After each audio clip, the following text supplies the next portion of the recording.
ఈరోజు కథ నా నువ్వు నేను రచించిన వారు వనజ గారు. మా అమ్మ నా కోసం వెయిట్ చేస్తుంటే నాకేదో నరకంలోకి ఎంట్రీ పాస్ తీసుకున్నంత ఫీలింగ్ కలుగుతుంది. అమ్మ తలనొప్పి అంటూ ఫస్ట్ ఒక రాయి వేసి చూశాను. యాక్టింగ్ స్టార్ట్ చేస్తూ తలనొప్పికి బాంబు రాస్తాలే పండు అంది. ఇది వేస్ట్. నెక్స్ట్ మమ్మీ నైట్ ప్లేట్స్తో పొద్దున్నే నా రూమ్ క్లీన్ చేసుకునేసరికి చేతులు లాగుతున్నాయి. మా ఈ ఒక్కరోజు నువ్వు టిఫిన్ లంచ్ చేసే, రేపటి నుండి నేనే ప్రిపేర్ చేస్తామా అని క్యూట్గా ఫేస్ పెట్టి చెప్పాను. అయితే కాలేజ్కి లీవ్ పెట్టి అని చెప్పింది మా అమ్మ. నిజంగా అన్న హుషారు నాలో 5 నిమిషాలు కాదు 5 సెకండ్లు కూడా లేకుండా మధ్యాహ్నం వరకు రెస్ట్ తీసుకొని మధ్యాహ్నం నుంచి బట్టలు ఉతకడం అనే కార్యక్రమం నేర్పిస్తాను అంది. మా అమ్మ కూడా క్యూట్గా తన జడ తిప్పుతూ. నేను కాలేజ్కి పోతా అన్నాను. కాలేజ్కి పోతా అంటే సరిపోదు పండు, టిఫిన్ ప్లస్ లంచ్ ప్రిపేర్ చేసుకొని వెళ్ళు, రా నేర్పిస్తాను ఎలానో అని పిలిచింది. సరే ఇక తప్పదు. అడ్డంగా నిలువుగా బుక్ అయిపోయాము. మా రాక్షసి అమ్మ ఇంకా వదిలేలా లేదు అన్నట్టు అడుగులో అడుగు, పిల్లి నడక కాదు కానీ చీమ నడక వేసుకుంటూ కిచెన్లోకి వెళ్ళిపోయాను. ఈరోజు సింపుల్గా సేమియా పాయసం తినేసే టిఫిన్కి అంది.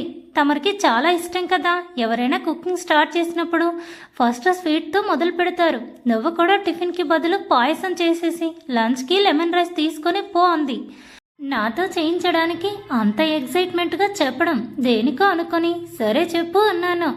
మా అమ్మ ఒక బాండ్లి పెట్టి, బాండీ అంటారో దాన్ని ప్యాన్ అంటారో ఏమో తెలియదు, ఒక డీప్గా ఉన్న సంథింగ్ బౌల్ లాంటిది పెట్టి ఫస్ట్ సేమియా గీలో వేయించమని చెప్పి ఆ తర్వాత డ్రై ఫ్రూట్స్ నాతోనే వేయించింది. పాల ప్యాకెట్ కూడా నాతోనే కట్ చేయించింది, పాలు వేయించింది. అందులోకి కొంచెం కుంకుమ పువ్వు, షుగరు, సేమియా, డ్రై ఫ్రూట్స్ ఇంకా అన్నీ నాతోనే వేయించి 15 నిమిషాల నాతో గుమగుమలాడే పాయసం తయారు చేసింది మా సునీతమ్మ. ఎంతైనా గ్రేట్ అబ్బా, మా అమ్మ నాతో చేయించింది. నేను చిరాకులా ఉన్నాను. అందుకే మన పిచ్చి బ్రెయిన్ ఆఫ్లో ఉంది. ఆన్లో ఉంటే మాత్రం ఆ పాయసానికి మా అమ్మకి చుక్కలు కనబడేవి. సరే అది చల్లారనిచ్చే వరకు పక్కన పెట్టింది. ఎందుకమ్మా చల్లారించడం, వేడివేడిగా తినేయచ్చు కదా అని చెప్పాను. 1 స్పూన్ నోటి వరకు తెచ్చింది. పాయసం నోట్లోకి పోకముందే ఆ వేడి పెదవులకి తగిలి సుర్రుమనింది. చేత్తో పెదవుల మీద రుద్దుకుంటూ నేను చల్లారకే తింటానని చెప్పి మా అమ్మ పర్యవేక్షణలో నెక్స్ట్ లెమన్ రైస్ స్టార్ట్ చేశాను. పోపు వేసి ఇంకా దానికి కావలసిన ఇంగ్రీడియంట్స్ వేసి లాస్ట్లో పసుపు, నిమ్మకాయ రసం అన్నీ వేసి మా అమ్మ ఓ 5% మంచి అమ్మ కాబట్టి రైస్ ఆల్రెడీ చేసి పెట్టుకొనింది. మరో 15 నిమిషాల్లో నాతో మంచి నోరూరించి లెమన్ రైస్ వేయించి నా బాక్స్ పెట్టింది. ఒక చిన్న బౌల్లో పాయసం, ఒక చిన్న బౌల్లో లెమన్ రైస్ తీసేసి దేవుడి దగ్గర పెట్టి మొక్కుకోమని చెప్పింది మా మమ్మీ. ఇలా నేను చేశాను కదా వదిన వాళ్ళ ఇంట్లో, సో అందుకే హుషారుగా అప్లై చేసుకొని దేవుడు ముందర పెట్టేసి థ్యాంక్ యూ దేవుడా, నాకు 1/2 అవర్లోనే వంట వచ్చేసేలాగా చేశావు. ఇవి చేసి పెడితే విరాట్ నన్ను ఖచ్చితంగా మెచ్చుకుంటాడు. థ్యాంక్ యూ సో మచ్ అని అదో మాదిరి పిచ్చితో మొక్కేసుకుని బయటకు వచ్చేసాను నేను. నెక్స్ట్ అమ్మ తినమని చెప్తే వద్దు అని చెప్పి రఘుకి, సునీతకి సారీ మా అమ్మకి నాన్నకి చెరొక బౌల్లో వేసి ఇద్దరికి సాధారణంగా సోఫాలో కూర్చోబెట్టి వాళ్ళకి పాయసం బౌల్స్, పులిహోర బౌల్స్ ఇచ్చి ఎదురుగా ఆతృతతో వెయిట్ చేస్తూ ఉన్నాను. నేను నిజంగా డి జూనియర్స్ డి జోడీలో ట్రాఫీ కోసం కూడా ఇంతగా వెయిట్ చేసి ఉండరు ఆ డాన్స్ మాస్టర్స్. నేను మాత్రం తెగ వెయిట్ చేస్తున్నా. ఇద్దరు తినడానికి స్పూన్స్ తీసుకున్నారు.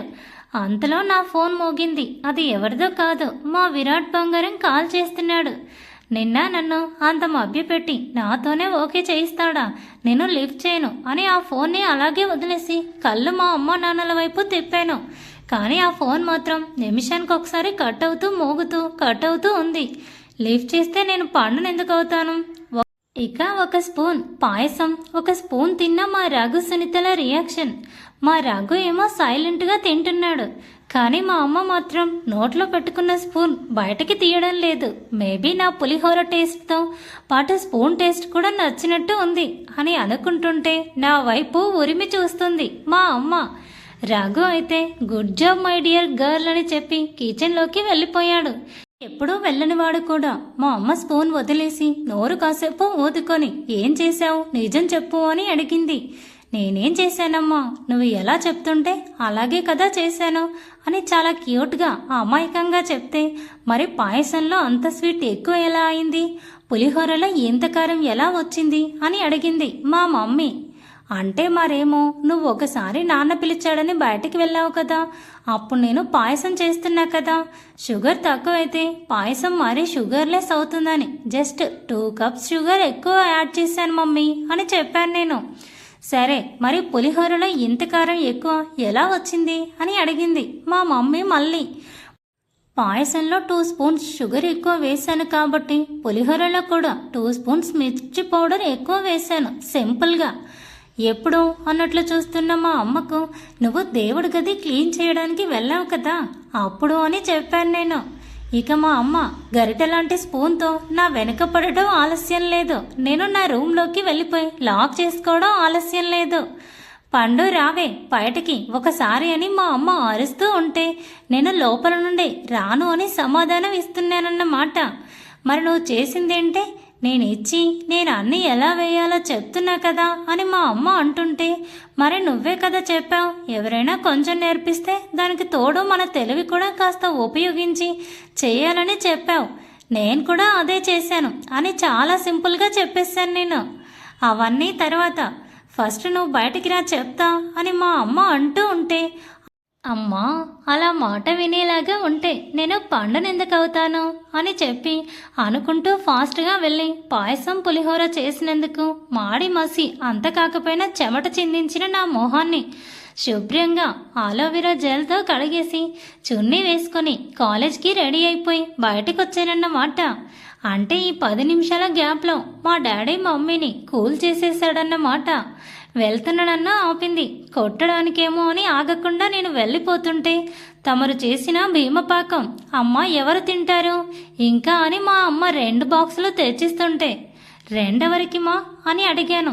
నీ టాలెంట్ నీ ఫ్రెండ్స్కి కూడా తెలియాలి కదా చిట్టి తల్లి, వెళ్ళి నీ బెస్ట్ ఫ్రెండ్ అయిన లతకి తినిపించి కామెంట్స్ తీసుకో అని చెప్పి స్కూటీ వరకు నన్ను సాగనంపి లోపలికి వెళ్ళిపోయింది మా సునీత మమ్మీ. కాలేజ్కి వెళ్ళిన నేను లత కనిపించకపోయేసరికి అర్థం కాలేదు నేను ఫోన్ ఇంట్లోనే మర్చిపోయి వచ్చానని. అసలే నా విరాట్ అన్నిసార్లు కాల్ చేశాడు.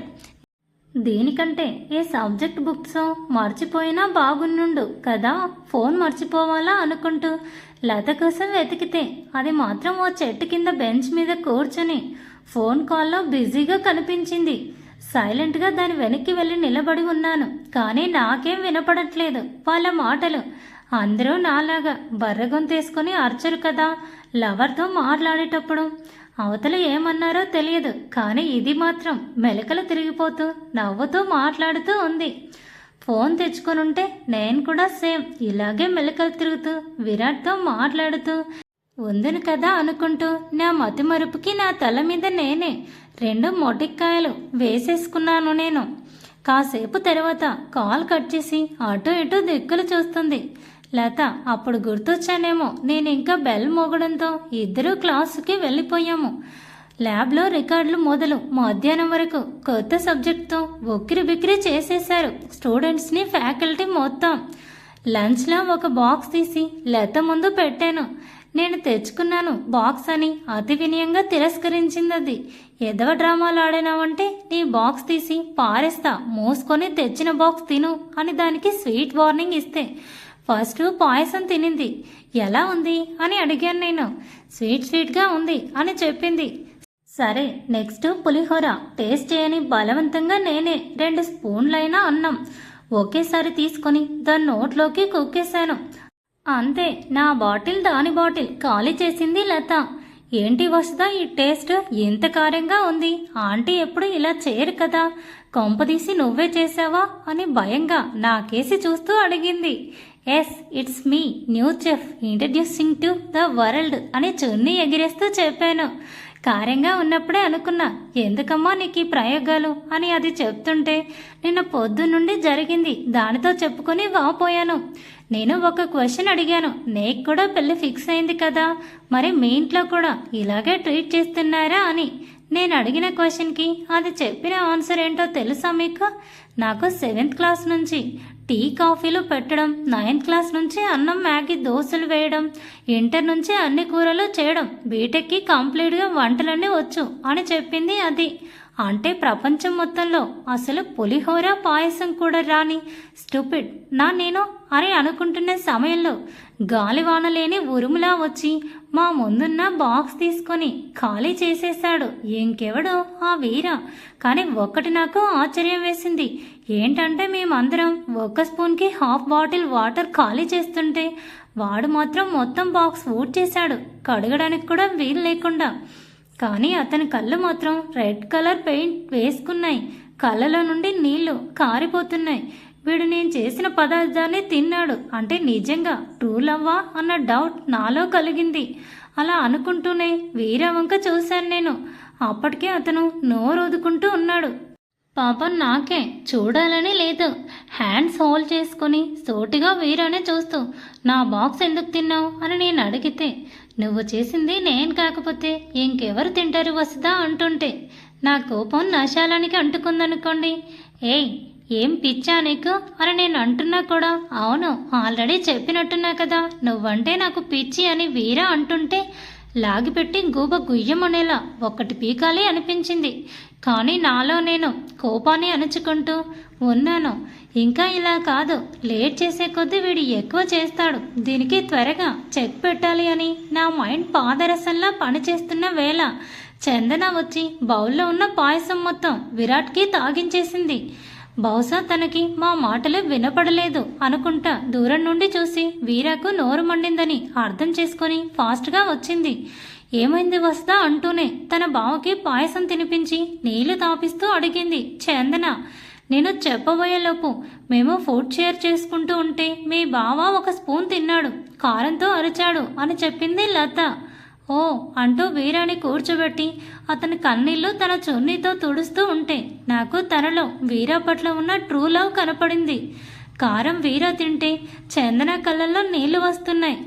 ఈ పిచ్చి మొహమోడు అది అర్థం చేసుకోకుండా నా వెనుక పడతాడేంటి అనుకుంటూ అసహనంగా వీరాకేసి చూస్తూ ఉన్నాను నేను. ఇక వాళ్ళిద్దరి బావాభర్తల రిలేషన్ చూస్తుంటే నాకు పిచ్చిలేసి బయటకు వెళ్ళిపోయాను తినకుండానే.